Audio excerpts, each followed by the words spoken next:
welcome again kuri TWENGAKO TV. Reka tubipfurize ibihe byiza bivanye naho muherereye.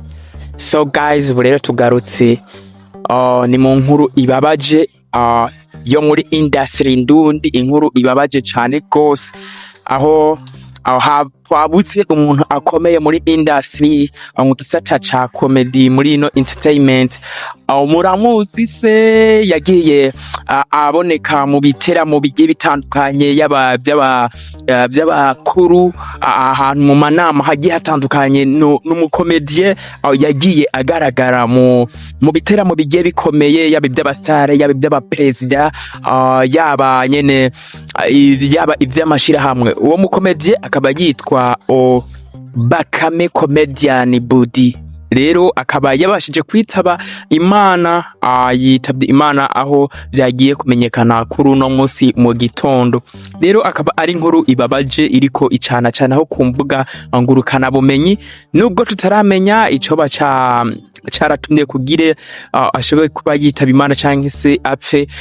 Ivyo turabimenya, ariko turahojeje abakunzi canke se abafana biwe aho bari hose mwihangane. So turahojeje n'umuryango wiwe, mbere n'igihugu kirahombye. So yari umukomedia abikora neza, umukomedia yatwenza cyane kabisa, kongeye kuvuga ati cyane kubera technique yiwe yakoresha strategy, yafata agasubiramwo amajwi y'umuntu. Wowe nyimba avuze tagusubiremwo ijwi yagusubiramo neza. So yagiye rero asubiramwo abantu b'abategetsi benshi, aho yasubiriyemwo umutegetsi Levelier Ndikuriyo, agasubiramwo Neva Evariste Ndayishimiye, aho yagiye asubiramwo abategetsi benshi. Rero ikaba ari navyo vyariko biratuma azamuka ku rugero rwo hejuru, mbese yarakunzwe cyane, yarakozwe no gutuma ko mu manama agiye atandukanye, mu makonsere agiye atandukanye. So